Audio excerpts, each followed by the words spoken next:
Sometimes the difference between a genius and a fool is exactly 5 minutes. On the 6th day, nobody inside Hale Automotive believed the Bugatti would ever run again.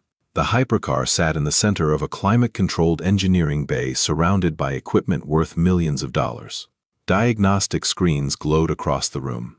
Specialized tools covered stainless steel workstations. 20 of the most respected automotive engineers in the country had spent nearly a week trying to solve the problem. None of them had succeeded. The car refused to cooperate. Every system appeared functional. Every major component passed inspection. Every computer reported normal operation. Yet the Bugatti remained completely lifeless. The failure was becoming expensive, very expensive. Victoria Hale stood behind a glass conference wall overlooking the engineering floor. As chief executive officer of one of the nation's most successful luxury automotive groups, she was accustomed to solving problems quickly. This problem refused to be solved. Every additional day brought new costs, frustrated clients, delayed publicity events, and uncomfortable questions from investors. The vehicle was scheduled to headline an upcoming international exhibition. That exhibition was now less than 2 weeks away. Victoria crossed her arms while watching another diagnostic session fail. One engineer removed a headset and shook his head. Another reviewed data for the 3rd time that morning. Nobody looked confident anymore. The room felt different than it had 6 days earlier. Less certain. More exhausted. One of the lead engineers approached Victoria carrying a tablet. "We have ruled out the electrical systems, fuel delivery, software architecture, sensors, and control modules." Victoria looked through the report. "Then what is causing it?" The engineer hesitated. That hesitation answered the question. Nobody knew. Across the engineering floor, several specialists continued debating theories. Each explanation sounded reasonable, none produced results. By lunchtime, frustration had become visible. Expensive expertise was colliding with a problem that refused to behave logically. Victoria returned to her office overlooking the facility. Floor-to-ceiling windows revealed hundreds of employees moving through one of the most advanced automotive operations in the country. Yet all anyone seemed to discuss was the Bugatti. Her assistant entered carrying a folder. Another consultant recommendation. Victoria barely looked up. The folder joined a growing stack already sitting on her desk. Consultants, specialists, manufacturers, engineers. Everyone had suggestions. Nobody had answers. Meanwhile, several miles away, Ethan Walker finished repairing a delivery truck inside his modest garage. The single father wiped his hands clean and checked the time. School dismissal was less than an hour away. He smiled slightly. Picking up Lily was always the best part of the day. He had no idea that before the week ended, 20 engineers, a frustrated CEO, and one of the most valuable vehicles in America would cross his path. Back at Hale Automotive, the Bugatti sat silently beneath the bright lights, while another team gathered around it. 6 days had passed. Millions of dollars in expertise had failed, and somewhere hidden beneath the confusion was a simple answer nobody had seen yet. The following morning, Hale Automotive looked more like a research laboratory than an engineering facility. Additional specialists had arrived overnight. New equipment filled the diagnostic bay. Fresh reports covered conference tables. Every possible explanation was being examined. Yet the vehicle remained exactly where it had been for 6 days. Silent. Unmoved, unsolved. Victoria Hale stood beside the glass wall overlooking the operation. Sleep had become a luxury she no longer enjoyed. Investors wanted updates. Event organizers wanted answers. Clients wanted reassurance. Nobody wanted excuses. On the engineering floor, discussions continued with growing intensity. One team reviewed software logs. Another analyzed electrical pathways. A third examined environmental variables. The problem had evolved beyond technical failure. It had become personal. The more experienced the engineers were, the more frustrating the mystery became. By mid-morning, one of Victoria's senior managers approached her office carrying a scheduling report. Most of the discussion focused on postponed demonstrations and delayed appearances. Then, a small note near the bottom of the page caught her attention. A local logistics contractor had delivered specialty equipment earlier that morning. The contractor happened to use a small independent repair shop for fleet maintenance. The report should have been irrelevant. Instead, a comment attached to the file made Victoria pause. Reliable mechanic. Solves unusual problems. Victoria almost ignored it. Then she noticed a second note written by another manager. Several delivery companies apparently recommended the same individual. Ethan Walker. The name meant nothing to her. She closed the report and returned to the Bugatti. Meanwhile, across town, Ethan's day was unfolding very differently. After dropping Lily off at school, he spent the morning repairing an aging utility truck for a local landscaping company. Nothing glamorous, nothing complicated, just honest work. He preferred it that way. Customers trusted him because he fixed problems without creating unnecessary ones. Around noon, Lily appeared in the garage carrying a drawing she had completed during art class. Ethan smiled while studying the colorful picture. Most of it featured their small house. The garage occupied nearly half the page. "You made the garage bigger than the house," Ethan said. Lily grinned. "That is because you are always in there." Ethan laughed softly. A few minutes later, a black luxury sedan pulled into the parking lot outside. Neither of them recognized it. The driver stepped out wearing a tailored business suit and carrying a tablet. He introduced himself as a representative from Hale Automotive. Ethan listened quietly while the man explained the situation. A luxury vehicle. A difficult problem. Multiple unsuccessful repair attempts. Ethan remained polite but showed little reaction. He had heard similar stories before. The representative finished speaking and handed over a business card. "We would appreciate a second opinion." Ethan looked at the card for a moment. Then he slipped it into his shirt pocket. Lily watched the entire conversation. After the visitor left, she looked up at her father. "Are you going?" Ethan returned to the truck he had been repairing. "Probably not." Lily frowned. "Why?" Ethan tightened a bolt and smiled slightly. "Because when 20 people cannot solve something, they usually are not looking for another mechanic." He paused. Then he glanced toward the card still resting in his pocket. For some reason, he kept thinking about it. The next morning, Ethan planned to ignore the business card. He had customers waiting, bills to pay, a daughter to pick up from school. Whatever problem existed inside Hale Automotive's engineering center belonged to someone else. Yet the card remained on his workbench all morning. Every time he reached for a wrench, he noticed it. Every time he finished a repair, he noticed it again. By noon, curiosity had become difficult to ignore. Not because of the car, because of the people. 20 engineers had spent 6 days chasing an answer. That part interested him. Problems rarely survived that many intelligent people unless something unusual was happening. Across town, frustration continued building inside the engineering facility. Another team had arrived before sunrise. More diagnostics, more analysis, more theories. Victoria Hale watched the process from behind the glass wall. The confidence that filled the room on day one had disappeared. Nobody laughed anymore. Nobody made bold predictions. Even the senior engineers spoke carefully now. Every failed attempt made the mystery larger. Shortly after lunch, Victoria received an update from her operations manager. The independent mechanic had finally agreed to visit. Victoria looked surprised. "Today?" The manager nodded. "This afternoon." Several engineers overheard the conversation. One exchanged an amused glance with another. A local mechanic was apparently coming to examine a problem that some of the brightest automotive minds in the country could not solve. The idea spread quickly through the engineering floor. Reactions were predictable. Skepticism, curiosity, quiet jokes. By 3 o'clock, a pickup truck rolled into the visitor parking area. Ethan stepped out, wearing worn work boots, blue jeans, and a faded work shirt. Beside him walked Lily, carrying a small backpack and an expression of complete curiosity.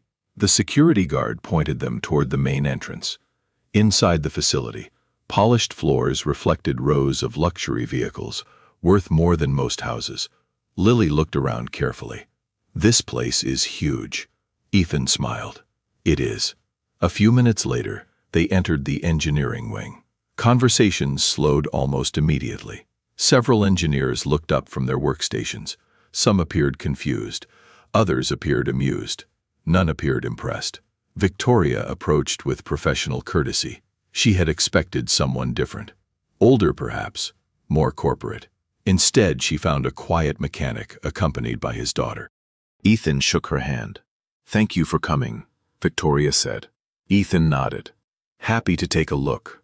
One engineer standing nearby could not hide his skepticism. "You know 20 specialists have already been through this vehicle, right?" Ethan looked toward the Bugatti resting beneath the lights. Then he nodded once. "That is what I heard." The engineer smiled slightly. "Good luck." Lily glanced at her father. She recognized that smile. People often used it when they thought they already knew the outcome. Ethan did not respond. He simply looked across the room toward the silent hypercar. For several seconds, he said nothing. Then something unusual happened. His expression changed. Only slightly. But Lily noticed immediately, because whenever her father saw something important, he always became very quiet. The engineering bay became noticeably quieter after Ethan entered. Not because anyone expected him to solve the problem. Quite the opposite. Most people were trying to understand why he had been invited at all. 20 engineers had spent 6 days examining every system inside the vehicle. Some held advanced degrees. Others had decades of experience with exotic performance cars. Against that backdrop, a local mechanic in work boots seemed almost out of place. Ethan did not appear concerned. He walked slowly around the Bugatti without touching it. No laptop, no scanner, no diagnostic tablet, just observation. Several engineers exchanged skeptical looks. One whispered something to a colleague. Another smiled and folded his arms. Victoria noticed the reactions but said nothing. She was interested in seeing what happened next. Ethan completed one slow circle around the vehicle.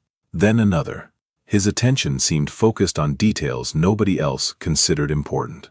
The lighting, the positioning of the car, the surrounding equipment, the environment itself. Lily sat quietly on a nearby bench, watching her father work. She had seen this process before. Whenever customers described impossible problems, Ethan rarely started with tools. He started by looking. One of the senior engineers finally approached him. "Would you like access to the diagnostic reports?" Ethan nodded politely. "Maybe later." The engineer looked surprised. "Later." Ethan glanced toward the Bugatti. "I want to see the problem first." Several nearby specialists overheard the response. The reaction was immediate.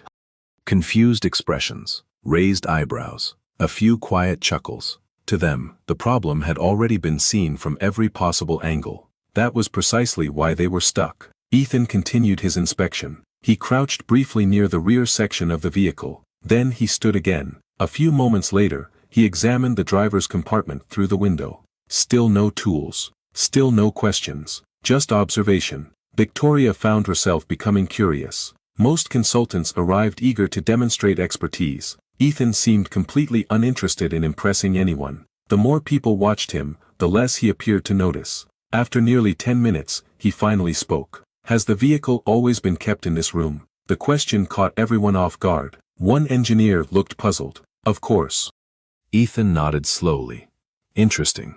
That single word created more discussion than the previous hour of diagnostics. Why would the room matter? Several engineers immediately began debating possible explanations. Ethan ignored the conversation. He walked toward a large climate-controlled display mounted on the wall and studied it for several seconds. Then he returned to the vehicle. Lily noticed the same expression she had seen earlier, the quiet one. The expression that appeared whenever pieces of a puzzle started fitting together. Victoria stepped closer. "Do you see something?" Ethan looked at the Bugatti, then toward the climate display, then back to the car. "Maybe."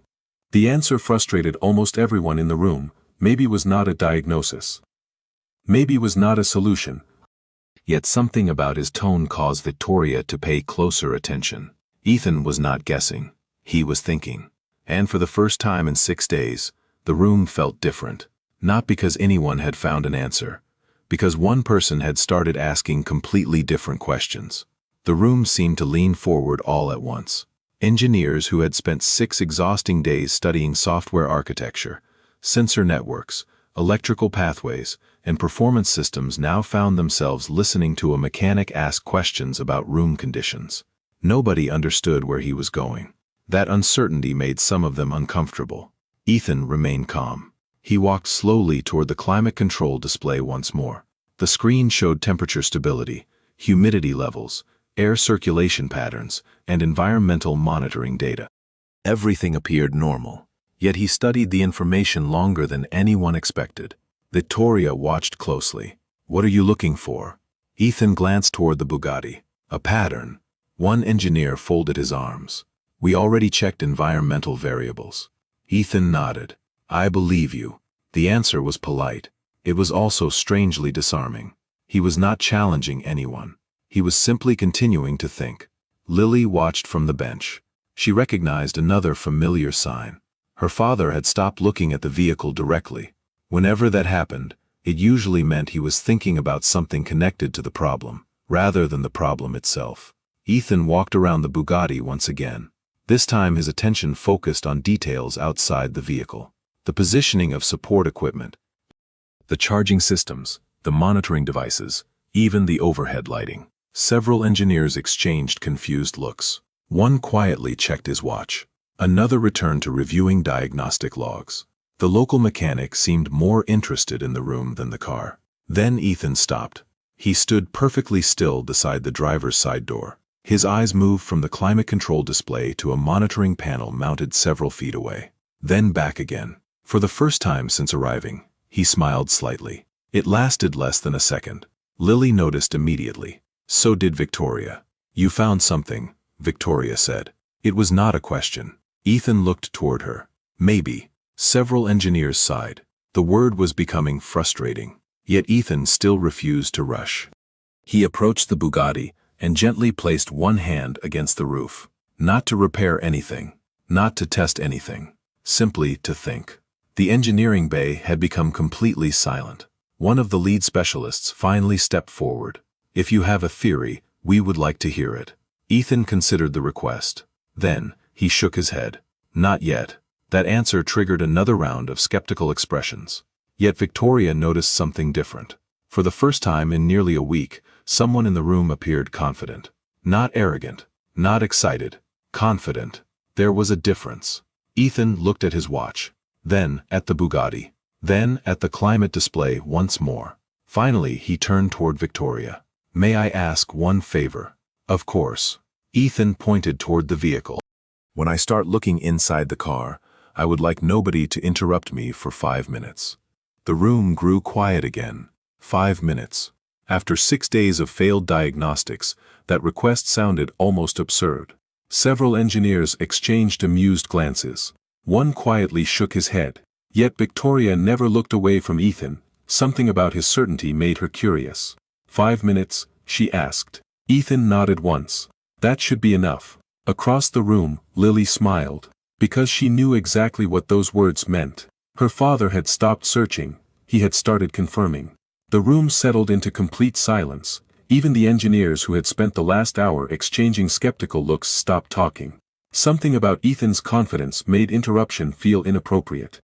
Victoria checked her watch. "You have your 5 minutes." Ethan nodded once. No dramatic speech. No explanation. No attempt to impress anyone. He simply walked toward the Bugatti and opened the driver's door. The countdown had begun. Minute 1 passed quietly. Ethan slid into the driver's seat and studied the dashboard without touching anything. Several engineers watched from a distance. Others stood near diagnostic stations, ready to record whatever happened next. Lily remained on the bench with her eyes fixed on her father. She had seen him solve difficult problems before. Never with this many people watching. Ethan looked through the windshield, then toward the side mirror, then toward a small section of instrumentation near the steering column. His attention lingered there for several seconds.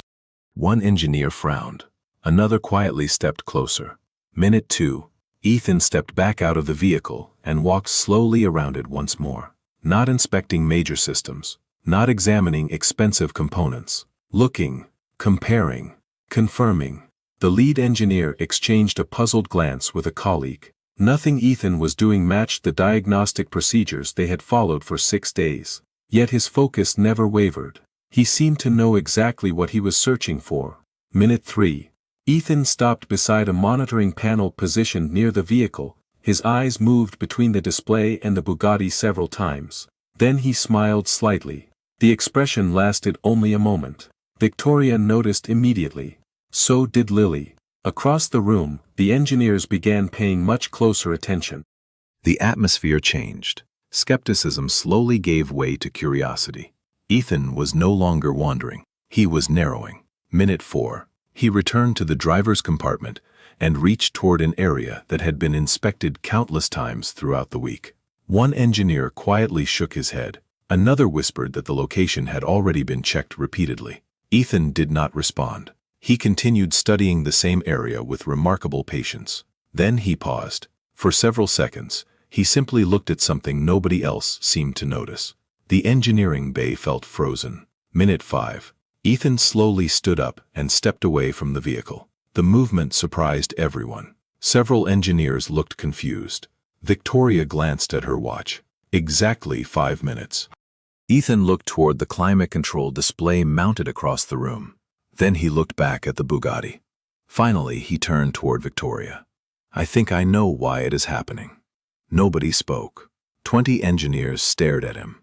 The room felt smaller somehow. Victoria stepped forward. "You know the problem." Ethan nodded calmly. "I believe so." The lead engineer folded his arms. "And you found this in 5 minutes." Ethan looked toward the silent vehicle resting beneath the lights. Then he shook his head. "No." The room remained silent. Ethan's expression never changed. "I found it when I walked into the room." The last 5 minutes were just confirmation. For several seconds, nobody moved. The statement hung in the air like a challenge. 20 engineers had spent nearly a week chasing answers hidden inside software logs, performance data, and technical reports. Ethan claimed he had recognized the problem almost immediately. The silence that followed felt heavier than any argument. Victoria was the first to speak. "Then show us." Ethan nodded once. He walked back toward the Bugatti while every eye in the room followed him. The engineers gathered closer. Some remained skeptical. Others looked genuinely curious. A few appeared uneasy. Ethan stopped beside the driver's compartment and pointed toward a small area near the instrumentation system. "You were all looking at the vehicle," he said calmly. "I started looking at the environment around it." One engineer frowned. "What does that mean?" Ethan glanced toward the climate control display mounted across the room. "It means the car was never the entire problem." Several confused looks appeared immediately. Ethan reached toward a small setting connected to a monitoring interface that interacted with the vehicle during storage and demonstration preparation. The adjustment itself was simple, so simple that nobody in the room initially understood its significance. Yet Ethan's attention remained fixed on the same detail he had noticed when he first entered the facility. The lead engineer stepped forward. "That cannot be causing all of this." Ethan did not argue. He simply looked toward Victoria. "May I try?" Victoria nodded. The room became completely silent. Ethan settled into the driver's seat. No dramatic build-up. No speeches. No celebration. He placed one hand on the controls and performed a brief sequence that every engineer in the room had already performed dozens of times during the previous 6 days. Nothing appeared different. Then a sound broke the silence. A small sound at first, almost easy to miss. Several engineers immediately looked toward one another. Ethan remained calm. Another sound followed. Then another. Across the engineering bay, diagnostic screens suddenly displayed new activity. The lead engineer stared at the data. Someone else checked a monitor. Another engineer stepped closer to the vehicle. Nobody spoke. Then the Bugatti came to life. The room froze. Every conversation stopped. Every movement stopped. The vehicle that had resisted 6 days of analysis now responded as though the problem had never existed. Several engineers stared at the displays in disbelief. Others looked at Ethan. One simply removed his glasses and rubbed his eyes. Victoria stood motionless. She had prepared herself for another failed attempt. She had not prepared herself for this. Ethan stepped out of the driver's seat and quietly closed the door. He did not smile. He did not celebrate. He simply looked at the vehicle and then toward the stunned group surrounding it. Across the room, Lily grinned from her bench. She had seen that expression before. Her father wore it whenever a mystery finally made sense. Around her, 20 highly trained engineers stood in complete silence. Not because they had lost, because they had just witnessed something they would remember for the rest of their careers. The silence lasted much longer than anyone expected. Not because the problem had been solved, because nobody in the room could immediately understand how it had been solved. The Bugatti continued running smoothly beneath the bright lights, while diagnostic monitors streamed normal data across every screen. 6 days of confusion had vanished in moments, yet the answer itself seemed almost impossible. Victoria stepped closer to the vehicle and looked at the displays herself. Every warning had disappeared. Every irregular reading was gone. Around her, engineers reviewed reports with growing disbelief. Several retraced previous procedures. Others reopened archived diagnostics from earlier in the week. Everyone searched for the same thing. The moment they had missed, Ethan remained beside the vehicle, with his hands in his pockets, calm, unhurried, as though none of this surprised him. Finally, the lead engineer looked up. "Explain it to me." The request carried no arrogance now, only genuine curiosity. Ethan glanced toward the climate-control display mounted across the room. "You spent 6 days investigating the machine." The engineer nodded. Ethan continued. The machine was responding to its environment. Several people exchanged confused looks. Ethan walked toward the display and pointed to a sequence of settings that had been adjusted during recent facility preparations. Individually, none appeared significant. Together, they created a condition that interfered with a specific monitoring process connected to the vehicle during storage and testing. The car itself was healthy. The surrounding conditions were creating misleading behavior that convinced everyone the fault existed inside the vehicle. The room became quiet again, this time for a different reason. The explanation was simple, uncomfortably simple. One engineer stared at the display. Another slowly sat down. A third began laughing softly, not from humor, but from disbelief. They had examined thousands of technical possibilities. The actual answer had been sitting on the wall the entire time. Victoria looked toward Ethan. "How did you notice it?" Ethan considered the question. Because everyone kept describing what the vehicle was doing. He glanced around the room. Nobody described what had changed before it started doing it. The statement landed heavily. Several engineers lowered their eyes toward the reports scattered across nearby workstations. They had focused on symptoms. Ethan had focused on context. Across the room, Lily smiled proudly. She did not understand every technical detail. She understood her father. He always listened carefully before looking for answers. Victoria approached Ethan once more. The skepticism that greeted him earlier had completely disappeared. In its place stood respect. Real respect. Around them, 20 engineers continued reviewing data. Not to challenge his conclusion, but to understand it. The reversal was impossible to miss.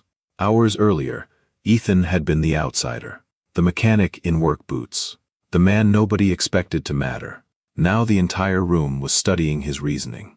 And for the first time all week, the problem was gone. The engineering base slowly returned to life, but the atmosphere had changed completely. The same people who had questioned Ethan's presence now approached him with genuine respect. Several engineers asked thoughtful questions. Others thanked him for sharing his perspective. Nobody spoke about titles, credentials, or job positions anymore. They spoke about observation, about patience, about seeing what everyone else overlooked. Victoria Hale watched the conversations unfold from across the room. 6 days earlier, the facility had been filled with confidence, then frustration. Now it was filled with something far more valuable, humility. As the afternoon continued, the repaired vehicle completed every performance check without issue.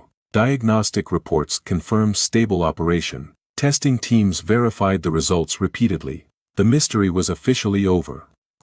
Yet the solution remained the topic everyone discussed. Not because it was complicated, because it was simple. Simple enough that nobody expected it. As employees gradually returned to their responsibilities, Victoria approached Ethan near the exit. Lily stood beside him, holding her backpack. The contrast between them and the massive engineering facility felt almost symbolic. One represented prestige and resources. The other represented experience earned through years of practical work. Victoria extended her hand. Ethan shook it. "I owe you my thanks," she said. Ethan smiled slightly. "Happy to help." Victoria studied him for a moment. Then she made an offer that surprised everyone nearby. A senior consulting position. flexible hours, excellent compensation, full access to one of the most advanced automotive organizations in the country. Several engineers immediately looked toward Ethan. Most people would have accepted without hesitation. Ethan listened politely. Then he glanced toward Lily. She was already looking out the window toward the parking lot. He smiled. "That is generous." Victoria nodded. "You earned it." Ethan looked around the facility one last time. Then he shook his head. "I think I will stay where I am." The answer surprised nobody more than Victoria. "May I ask why?" Ethan looked toward his daughter. "Because I already have the job I want." For a moment, Victoria simply stared at him. Then she laughed softly and nodded. She understood. Outside, the late afternoon sun painted long shadows across the parking lot. Ethan and Lily walked toward their pickup truck while the engineering center disappeared behind them. Neither looked back. Halfway across the lot, Lily finally broke the silence. "Can we go get ice cream now?" Ethan laughed for the first time all day. "I was hoping you would ask that." Lily grinned. "Chocolate." "Absolutely." They climbed into the truck and drove away while the city skyline glowed beneath the evening sun. Behind them remained a solved mystery, a humbled room full of experts, and a CEO who had learned an important lesson. Sometimes the smartest person in the room is not the one with the most impressive title. Sometimes it is the quiet single dad in work boots who never stopped paying attention.